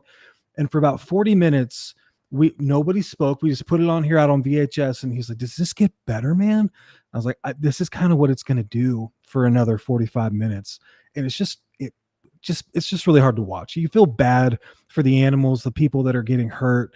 Once you start getting into like the real cockfighting and scorpions and the Bud Dwyer video, the filter, hey man, nice shot, like that video ruined my childhood. Like watching that on Traces of Death, like I don't think I've ever been the same. It fucked me up so bad. It's like etched in your memories. I can feel it. I'm like, oh my God. But they're hard to get. Somewhere someone wants to be curious, and that's why we have that kind of stuff. So crazy. It's Traces was all real all the time with way better music, and it was nasty to watch. I'm trying to think, did they have those at the video store like that? Oh yeah. Okay. I don't know. Like I know we were talking about before we hopped on here. I don't remember seeing those as often. It was definitely Faces of Death for sure. Look at you, man. Here, hold on. This deserves some recognition. That's so This sick. is from which one is that one? This is Traces of Death 3 from 1995. Okay. Lots of Mortician, Hypocrisy, Cataclysm, excellent death metal in it. But yeah, Meshuggah's on there, Gorefest. Gross all the time. I like it. I love it. Dead and Buried. Well, yeah. And we were talking, those ones especially are so hard to track down now. Oh, man. Yeah, we were Like, I talking about couldn't trying to believe find it. that box set. Yeah. Is that a grail for you? Yeah. Okay. There's 4 or 5 of them. I wanna say it's like $300, and I think there's a Blu-ray set as well that Okay. is probably similarly priced, but yeah, I found this one locally and they wanted 75, and I also found the Nightmare box set. So I was like, "How about I split the difference?" And she gave me this for 35 Look and at the you, Nightmare man. box set. That's a haul. Yeah. Well, I was like, I'll tag you guys Yeah. on Instagram, send it all out there, and they've been great. So shout out to the Crypt in Springfield, Oregon. Hell yeah. So Now, do you have, like, a lot of, like, different video stores that carry, like, VHS tapes near you like that? we have we have kind of like a used place, like they used to be called CD Game Exchange. I've seen them in different parts around the country. Now they're like Epic Seconds, I think is what it's called, and they do vinyl tapes, VHS, DVDs, Blu-rays, 4K, and then they do custom art too. So people will come in there. People will make bootlegs, and you can buy like VHS bootlegs that are movies that are hard to find that they've kept the original cover on, and they're like just mass producing the tapes. And then we got a couple of other retro stores. We got probably 4 in town, but Eugene is a very college town. This is like a very anarch. I don't know. There's a lot of anarchy here. Like Okay. there's a lot of weird people. We got the country fair and hippies, and we're all over the place. So there's a lot of people that have really cool collections that bring them in. So once a week, man, sometimes you can find grails like that where I'm like, oh shit, I Traces of Death know. 3. I Ever since we were talking about that, I'm definitely gonna be keeping my eyes out if I happen to see them because I got 2 video stores I typically go to. So I have a Live Again out in Grand Rapids, and then a little bit further out, I have Static Tape, which is out in Muskegon. So Okay. anytime I go out there, if I'm like trying to find some like harder to get movies, like that's where I have to go. Like I found my gosh, I found like Pieces. I've gotten that through them. The Nightmare on Elm Street box set. I mean, they basically were responsible for rebuilding my collection after all That's these so cool. years. So And yeah, what's their market as far as like what's their cost compared to like resale for their VHS and stuff? Just curious. I think they're reasonable. I mean, to be honest, and I think it's also just like, you build a rapport with these guys and they're just like us, right? You can go to like the video store and you can shoot the shit with them and you can talk, movies all day and they're into like the same movies that we are. So I think you build that friendship and let alone like I would definitely go above and beyond to go to their store to give them the business than scouring on eBay if I can obviously avoid it. Um, but Well, you got to check your tape. So many tapes you buy on eBay, they smell like cigarettes, and you're like, oh my god, yep, it's just I ruined. know. I know. And sometimes like they'll come in, they're not in like exactly in the condition that you're hoping for. So it's kind of tough, man. It's especially trying to collect something that's just so fleeting, I would say. Well, and the problem with VHS, I mean, that's how I started collecting. Is like it takes up a lot more space. I think it presents the best on a shelf. It looks like your 100%. VHS shelf back there. Like you can see the titles. It's just displayed really, really nicely. I mean, is that Pumpkinhead 2 up there in the That is middle? Pumpkinhead Dude, 2. I know the logo. It looks Yeah, so yeah. cool from here. Yeah, That's a man. fucking $40 tape, right? Anyway, Dude, I definitely feel like I look got some at gems you. in there Steven got you would some. appreciate of all people. That's super cool. But Um, anyway, it gets really yeah, expensive trying to collect 4Ks are 35, 40, and then sometimes these VHSs that you remember from having as a kid, you're looking at 25, $30 and you're like, "Oh my god." it's funny, and obviously this is part of the aesthetic, like why I do what I do with this, but I think it's just the idea of us being able to recapture those video store memories and the nostalgia that comes with it. As much as obviously we love collecting 4Ks and Blu-rays, I think there's just something that was so tangible and different about the VHS era, where that's really, I mean, that's where it was like a gateway for a lot of us discovering the horror movies or just movies in general that we obviously know and love at this point. It's the Um, best time to think about, like, just having VHS. I mean, did you come from a family, I don't wanna get too far into it no, and no, get off no, for topic, but, sure. um, did your family have a VHS collection growing up? So It was something that I actively had to seek out. My dad Okay. was responsible for being the enabler when it came to my movie collecting, my love for pushing the envelope with what movies I could watch. So, um, growing up, we obviously had Blockbuster, then we had some more local video stores near us where we like when we were younger. And it Mhm. wasn't until we moved and then I had the ability to go to all these like smaller video stores that were local. That's where I discovered a lot of the stuff that, really opened up my mind to what else is out there, not just on horror, but like in general. So, I would have to say that he was really responsible for me getting into this. We didn't own stuff like that growing up, but I would seek it out and I would buy it, and I built my own collection. And, for Christmas or birthdays, like if there was, certain VHS tapes or DVDs that I was looking to add to the collection, then I would just be like, "Hey, Dad, you mind picking that up or what?" It's so interesting to hear how other people did it. I mean, I guess in a way I was lucky because my parents would bring like it was Halloween. I remember one time my mom would bring home movies that she would get from Target discounted. It was Who Framed Roger Rabbit and Wayne's World, which became Okay. just like part of my DNA. Yeah. And then they'd go to McDonald's and buy tapes.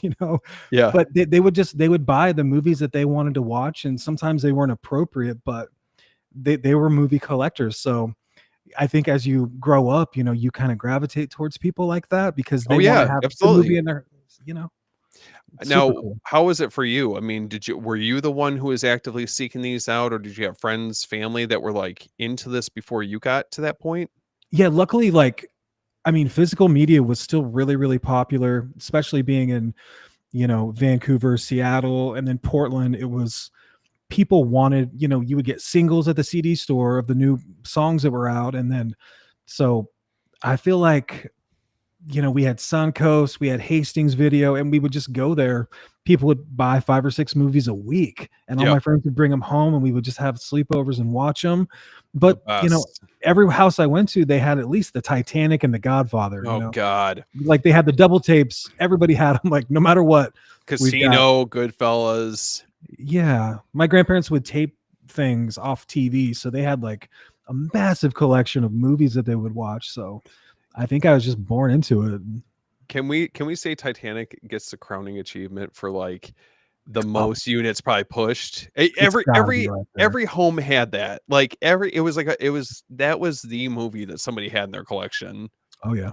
Or they got Indiana Jones from McDonald's. I seen a lot of box sets growing up, Yeah. which I Rocky, love. remember the Rocky Rocky, set? Yep. dude. I Um, mean, and then, meeting my wife, it was like I acquired her VHS because she kept all hers when she was a kid. So it's now just interesting to see how people what did she collect? she really likes she's in like The Crow, Beetlejuice, Natural Oh, Born okay. Killers, Okay. True Romance, some kind of like a lot more comedies and stuff. But yeah, I mean, she had probably 100 movies when I met her just on tape, and then she had a Wow. little rack of DVDs. So Yeah. it's I f it's been cool to expose people to what you're into. I feel very fortunate because my wife is very supportive of my VHS habits, my DVD habits, my And what's your Blu-ray VHS habits. frequency? How often do you watch a new tape you get? Like, as far as, like, how often I'll, like, throw in a tape? Yeah, Um, so we have a CRT TV that's upstairs, like, the TV VCR combo. nice. Um, I feel like it kinda comes in waves, I would say. Comes in waves. We have it upstairs, so it's, like, it's convenient for the sake of us, like, at night, if we wanna throw in a tape, we'll watch a movie together, but most of the time she passes out, it's just me. I'm going No, same. and it's usually stuff that I'm picking out, like, trying to think, like, over the summer, we watched, like, Poltergeist or Oh, that's nice. Jaws or, like, whatever, Heavy and hitter. or Texas Chainsaw 2, and all she hears is, like, the chainsaw revving in the background while trying to sleep, but Yeah, Scott yelled it for that. Yeah, yeah. Monday night, right? Yep, yep. So, I would say like semi-frequently, and trying to balance that with like, we obviously have a chance to check out like new 4K or Blu-ray releases, so I try to balance it out Right. that way. But I would say it's for the most part, it's pretty neck and neck. I do What probably about like you? once a month. I have a CRT out in my garage just behind my laptop here. Okay. So if I'm editing stuff, I've usually got a stack of tapes that I just picked up that I'll put on. So I got like some mood music while I'm watching Yeah. editing stuff. But um Halloween time, I'll probably watch more tapes. But Yes. Yep. my best friend Mike, all he has is tapes. So he'll get 100 tapes a month. And so he's got probably like Holy 900 shit. tapes. Like that's all he watches. So if he's getting into 4K, he's got all these questions and like, what does it look like? Where It's do I go crazy, from here? man. What do I do? Right. But he's got everything. So, you know, It's listen, I can there's definitely a side of me that through and through will always appreciate the hobby. Um, I just and I will always stand by this too, is that um I like to show my appreciation for all forms of physical media, same. everything ranging from VHS all the way on up to 4K. And that's why, like, I think it's important to have all formats just to be able to just show your love for all of them. So next to my VHS player, I have Primus on CD Oh, look because I at you, got a tape man. player, a CD player out in the garage. Just That like is a vinyl. habit. That is I don't want to say a habit, a collecting hobby that I don't need. I already have vinyls.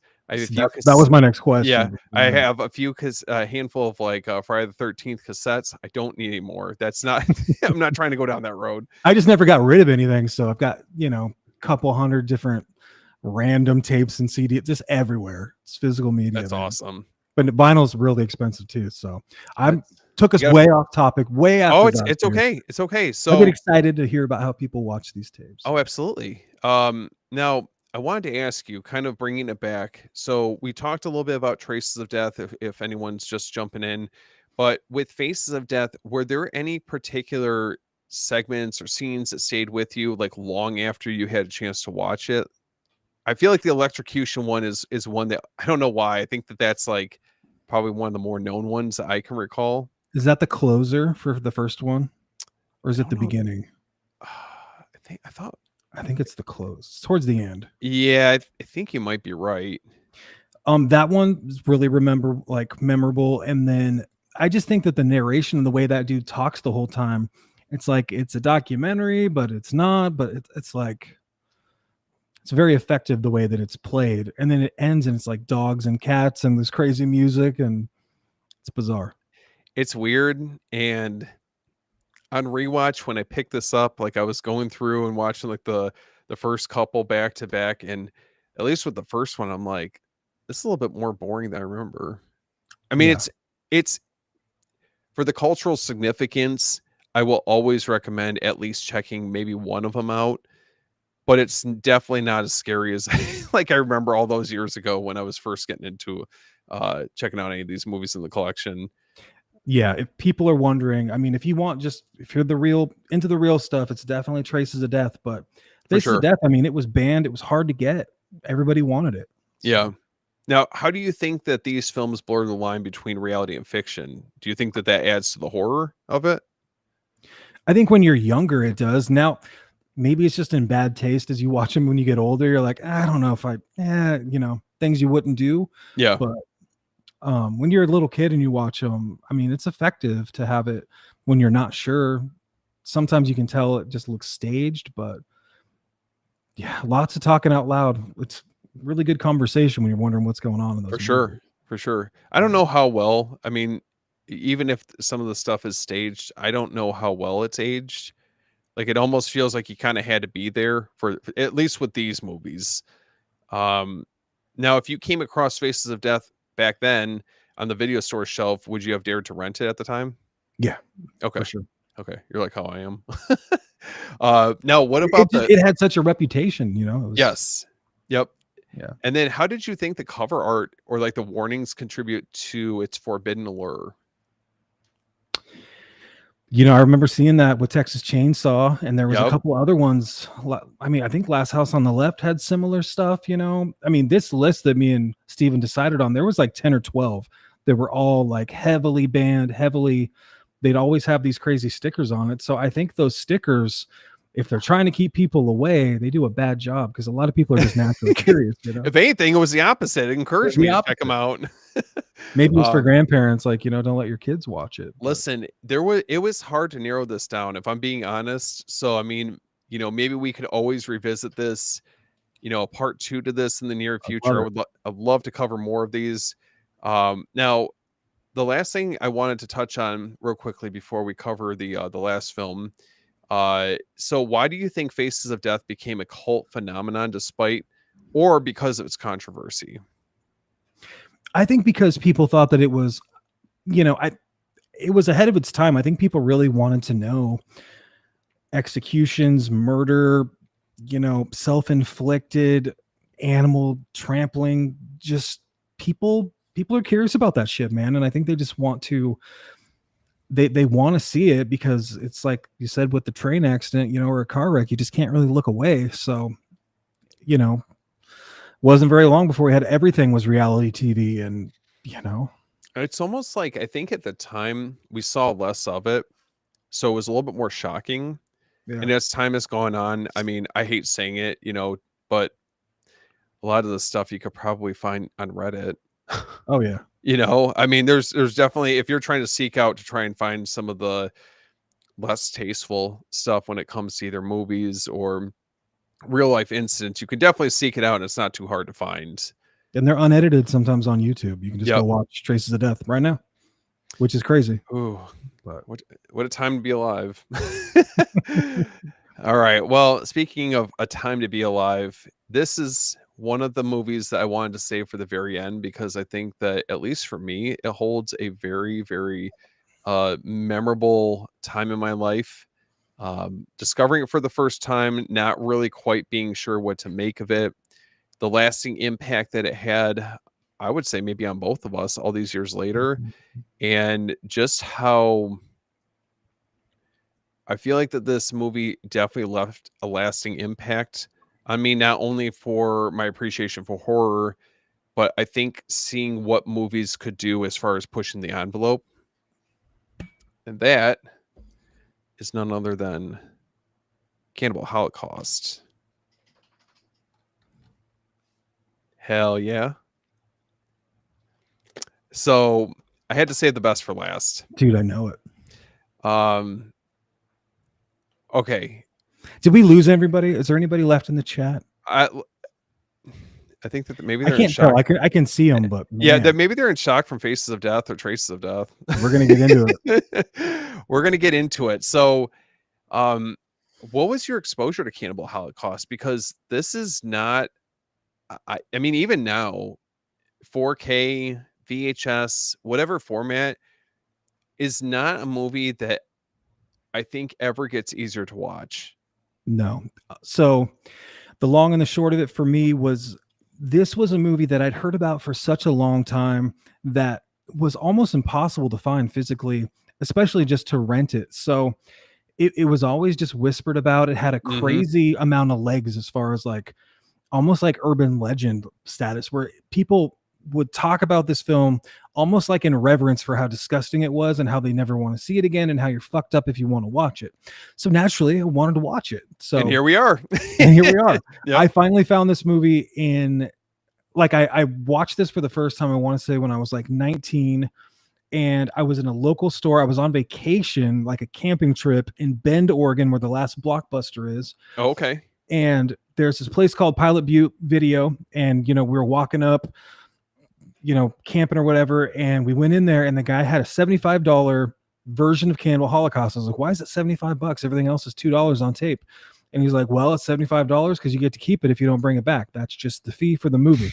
So 75 plus $2. And I was like, and then there was some stipulation where I had to like fill out a form that I was old enough to watch it, turn it in with my ID. So like, and my address or whatever. So I brought that thing home and I watched it with my best friend, and nobody spoke for a long time. Even at 19, I remember just thinking, this is probably the most fucked up thing I've ever seen. And I thought it was all real, even Yep. being 19. And it had just incredible legs as I've gotten older. Like I still go back to that moment of shock and sitting on the floor and just like head in my hands, like, is this going to get better? Like, why is this happening? Especially being an animal lover. Like, yeah, that's kind of my story with how I found it. God, this I remember. So, a friend of mine and I had rented this, and I believe it was the first Faces of Death, if I recall correctly. And I just remember being over at my friend's place, and dad was gone for the night, so we were just posted up for the night. We rented a couple movies, just it was like the perfect setting to have a chance to dive into Cannibal Holocaust and Faces of Death. And I remember I'm like, I turn on the movie, and the opening sequence where the title, oh my gosh, the opening credits come Mhm. on, and you have like the soundtrack that's playing, and I'm like, what is this music? So good. Oh, it's good, don't get me wrong. Really I was good. just very confused by it on first watch, and it's like a complete contrast between what you're getting, that Oh, yeah. music versus what you're getting in the content in this dark journey that these characters are going to have into the jungle. Is You don't know what you're in for. You don't. um and I So just you're there remember, with your buddy, you guys are watching it. yeah, we're watching it, and How old were you think? oh man, I was probably like, I was definitely in my teens. Okay, That's for sure. Yeah, it was definitely in my teens. Um, it might have been like, I want to say it was like tail end of high school, okay. and I just knew that I had to watch this. Couldn't be at home. Same with Faces of Death, and it was reserved for that one night. Need And a safe space. oh my god, I was like a shell of a teenager after watching both of those back to back. Um, I thought a lot of it it was like hard to stomach. If Yeah. I'm being honest, it was not. This is not, Nightmare on Elm Street. Not even close, dude. You know. Um, Now, what was your initial reaction when you first watched Cannibal Holocaust? Was shock, disbelief, fascination with this, or what? Yeah, I mean, I knew I probably wasn't gonna watch it again, like, as far as 'cause you get a movie for a few nights, and other people had come over, like, the next day, our group that was camping with us, and they wanted to watch it. I don't think I was into it, like, right away. It No, took a little bit for me to kind of process that movie because it's a really, really well-made movie too, and it's a movie inside of a movie. It's really kind of one of the first documentaries that's done like that. found So, footage. found footage, Yep. and I was confused. I was like, "So we're finding so they were the ones that had these atrocities committed on them because they were fucked up people." So I was just really conflicted as far as like how I felt about it and why there had to be so much animal stuff. I was just like, I had a lot of questions. I was just shocked. Well, and I think that the as difficult as it is with the animal sequences that we see in the movie, those are tough to watch. I think no matter how many years removed we are from this, but I also feel like it shows the depravity of the journalists, to what extent that they're willing to go to create a story. And Any length, right? yeah, and it's just it becomes like there's no longer this stark disconnect between that and the terrible things that they're doing. I mean, you know, years later, like when you have a chance to like really revisit this movie and appreciate it for what it actually is, I mean, you're left kind of wondering like who's worse here, the journalists or the cannibals? Yeah, you kind of feel bad for the tribes. You're like, oh my god. Yeah. Now, how do you think that this film balances found footage realism with extreme horror and gore? I mean, I think it's really, really ahead of its time for sure. I put this up in the top horror films ever made. And I know that a lot of people get upset with that because how can you even, people have a real reaction to this film because of the violence, because of the assault, and because of the animal cruelty. Mhm.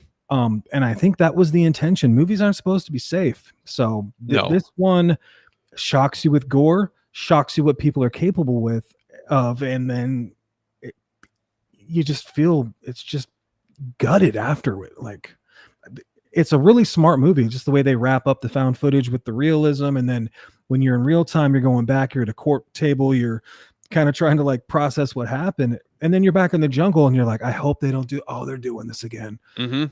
It's a very sticky, sweaty, grimy movie. And it feels, over the course of the movie, there's a sense of like you know, our group of like journalists that are very naive and out of their element. And it feels like over the course of the movie, Deodato does a very effective job creating this downward spiral. They become they go from being, I guess, like more, I don't know, I would say like more normal, and it spirals out of control so quickly where they become depraved and They just go from apathy to depraved real quick. It's like oh, it's like, nuts, you know? And now what role do you think that the documentary framing play in shaping our perception of events with this? I mean, that's a great question because it makes you feel, yeah, it really makes you wonder like who, like what came first and who was really in the wrong here. Eventually, I've seen this movie countless times. I probably watch it once a year, and you glean a little bit each time you watch it. I think because it's a really layered movie with the Mhm. found footage and the way that the settings and the way that the events play out. So I think it does that just masterfully. I think it can be confusing the first time, and what you're expecting is not like you're expecting this thing to just be a jungle cannibal film the whole time, and so Yep. you're like geared up for gore and people on sticks, and you're just like, but it's like it's smart. It's like it's playing with your emotions, crazy good music, Oh, it's so good. transitions. It's a smart fucking movie, man. So I just I think it does that perfectly. So the soundtrack is by Riz Ortolani. Hopefully I didn't butcher that, but um, yeah, it's just very masterful in the way that it starts off very lush and just cinematic for the opening scene, and then it just takes us down. Like it really kind of beats you down over the course of it. It just kind of gives it like a very like somber feel to like what's going on, and just if something you feel very uneasy with this score. It I think enhances the experience that much more. Um, Yeah. now, I think that this is a great segue. Were there scenes that particularly disturbed you, and why? Yeah, 100%. The turtle, the fucking Yeah. turtle. To this day, hate watching the turtle. Hmm. Um, hate watching that. Hate it. My least favorite part about any of the, and you could probably attest to this. It's a very common theme throughout the cannibal Oh yeah. subgenres. So like Cannibal Ferox, Eaten Alive, you know, movies in that vein, you're definitely getting more of that than not. Shock factor for sure. Yep. So Uh, the turtle, the okay. scene where the woman is on the spike, and when you kind of find out how she got there, and the scene on the sand where there's the assault, that scene is really, really hard to watch. Hmm. Um, the kind of castrated scene that's unpleasant for sure. Oh, Some of the stuff they do, they just have coming to them, So it's a means to an end, unfortunately. For these people are just, it's like self-destructive. oh yeah, oh yeah, Um, yeah. shocking imagery, man. Oh, it is. I think the impalement scene is so. I mean, It's not in a good way. iconic. Yeah, it's iconic. I don't know about in the best way, but like, you know, that shot has obviously been used a handful of times, and even I believe after the film was released, they were. I mean, they were trying to determine the validity of not only that, Mhm. but also the entire cast. Yeah, they're on trial, so it's like, man.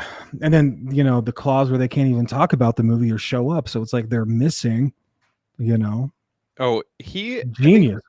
Ruggiero Deodato, I think, was so ahead of his time, not Yeah. just with the movie, but the level of like marketing and just everything around this film. I would have to agree. It's easily like, yes, it's a very depraved movie, but I think that there's also it- it's hard to explain the impact that this film had, and especially like I think seeing it when, at least when I saw it, left a lasting mark on my love of film and just trying to understand this movie on a deeper level.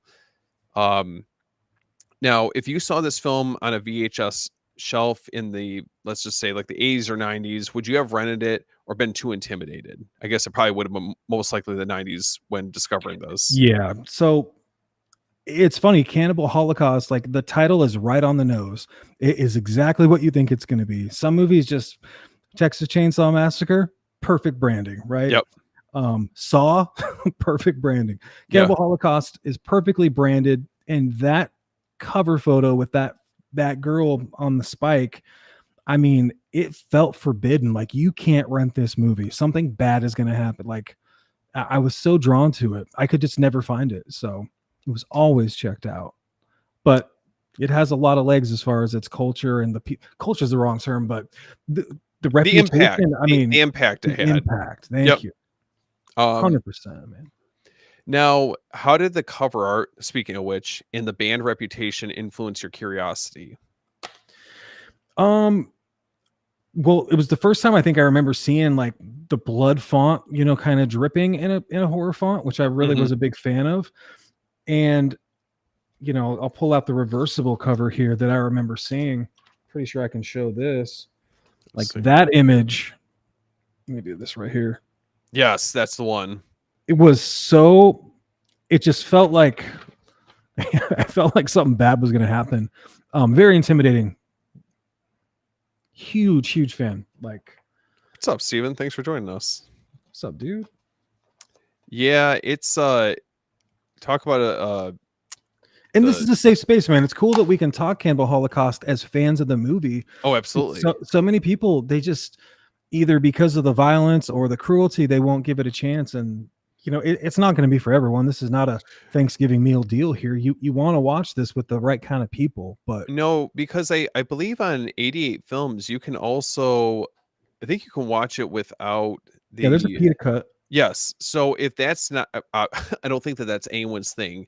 But if you want to see the film with it minus those scenes, then Right. you obviously already have that. That you can go that route. Which most of the time it's, I don't know. Most of the time I just don't really care for going back and watching. I've seen it once or a couple times. I don't really need to continue to keep seeing it. Now, how did the idea of owning or renting such a controversial title feel in the context of the video store era? It just felt like that movie Cannibal Holocaust was kind of the granddaddy of them all. If Mhm. there are certain action movies, certain comedies everybody wants to get that are just legendary. This one had a reputation and it had so much cultural impact that I just wanted to see it. Like I just want to know what the buzz was about, I guess. Yep. So I wanted to at least have an opinion on it. And I always felt like I would talk to people that had seen it and I was like, oh man, one of these days it'll be there. Because you couldn't just go buy it from a store like ever. Maybe No, like a mail order store, where you could, wholesale some stuff, but you couldn't find this in a Blockbuster or a Hollywood, you know. no. It was, I mean, I don't know about for you, but I remember when we rented it, it was in like one of those like more local video stores. It was not as accessible at Blockbuster or I mean Family Video sometimes to their credit did have some of like the more like controversial films, but it was always that was another one. It was always out of stock whenever we went there. Um and then last question I got for you. So why has Cannibal Holocaust remained one of the most infamous cult horror films of all time? I gotta say um the violence, and then just it goes to a place where a lot of other horror movies would just say that that's off limits, that's taboo. I'm cool with some extremes, but you pushed it way too far here. And Cannibal Holocaust is not afraid to do that. It is a film that's ahead of its time, and I still think that it's relevant now. I think that if someone was like, hey, pick 10 movies that I've never seen a horror film, I would throw it in that list. I'd be like, you Yeah. got to see this movie, because you might not love cannibal films, but if you're going to watch one, get the granddaddy of them all, throw this thing on, and just at least you can say, hey, like that's where I draw the line with stuff. Or, that was a really well made found footage movie. I can see why Blair Witch or these other movies came about because of it. So Absolutely. it Well, means a lot to me. I love that fucking movie. I think you touched on something is that this would be up there for me when I think of found footage. This is probably one of the earliest examples that I could think of, at least in this style, the format. kind of what set the tone going forward with everything that we got after. Obviously, I would think that maybe Ghost Watch or the Blair Witch Project, you know, that kind of elevated things in different ways, and they were covering like different subject matter compared to this. Right. But I mean, this is what was just so impactful, not only in found footage, but the cannibal subgenre. Um, I don't know. For me, I feel like a lot of the other movies kind of pale a little bit in comparison to this one. This one's definitely like S tier in my mind. It is. When you think, you ask like a horror fan, like, describe like 10 horror movies that really like. People be like Psycho, Halloween, The Shining. There's going to be The Exorcist. There's going Hmm. to be these staples that everybody has. And then when people start thinking of extreme cinema, you got to have Cannibal Holocaust on that list. Oh There's yeah, just certain ones that just, they're shocking and they're exploitative for a reason. All of these films could be on that list, really. Evil Dead, I mean, all of these, that's why we chose them. But Cannibal absolutely. Holocaust is the hardest one to get, hardest one to stomach, and kind of separates the men from the boys, as they say. I mean, it's a real on the nose film. We definitely came out on the other side, fortunately. Well, listen, you know, I would love the idea of possibly covering more films that were, you know, from the band video store days, as well as I think we might try to work something out with doing a deep dive into the cannibal subgenre, Yeah, I'm because down. there's so much that we could cover from that. I just wanted to go ahead and thank you. So, Josh, thank you so much for coming on here. So, you could find him at Beyond the Grave Media. Thank you so much for joining me tonight on After Dark. So, give the viewers an idea where they can find you. Do you have anything coming up that you want to promote? Totally. Thanks for having me. I love coming on, Absolutely. collaborating with Steven. I was telling him earlier, Steven knows his shit. So it's fun Thanks, man. as another small YouTuber that just kind of got started because they love horror movies, to sit down and to dissect movies. And you can tell when you're talking to someone sitting across with someone that really loves the movie that you're talking about and has done the research and is professional about it and can kind of like poke fun at themselves and have fun. So thank Yeah. you. I Yeah. always love Thanks, man. No, collaborating with Steven.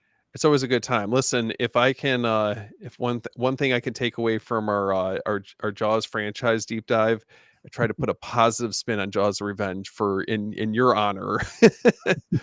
I can take that. So Yeah. thanks Uh, so much for having me. Absolutely, man. Follow Absolutely. me Instagram. I got a Facebook. I don't really check it. Same with TikTok, but mostly Instagram and then on YouTube. And I got some new codes that are coming out with a new partnership I'm excited for. So Hell yeah. thanks for having me, man. It's been great. Anytime. Absolutely. Thank you, man. And I'm Steven here. You guys can find me at After Hours Video. You can find me. I'm all over the place. YouTube, TikTok, Instagram, you name it. Um, Feel free to like shout out, you know, if there's any band films you want us to cover, Do or it. any of the films from the cannibal subgenre. We're gonna hopefully do a deep dive here in the near future. Just a few things real quickly before we sign off. I wanted to plug. So we actually have a Texas Chainsaw Massacre ranking episode of Beyond the Blood coming up here soon. So be on the lookout. Got some gems there. And we got Cinema Rewind tomorrow, where you guys can find us at 9 p.m. Or I mean, on Wednesday. My bad. We're doing it a day later, so it's on Wednesday, 9 p.m. Eastern time, 6 p.m. Pacific time. And then I actually have an After Dark episode coming up with Garrett from Born to Be Rad on Thursday, 10 Nice. p.m. Eastern time, 7 p.m. Pacific time. So just want to thank everyone for joining us after dark. We're the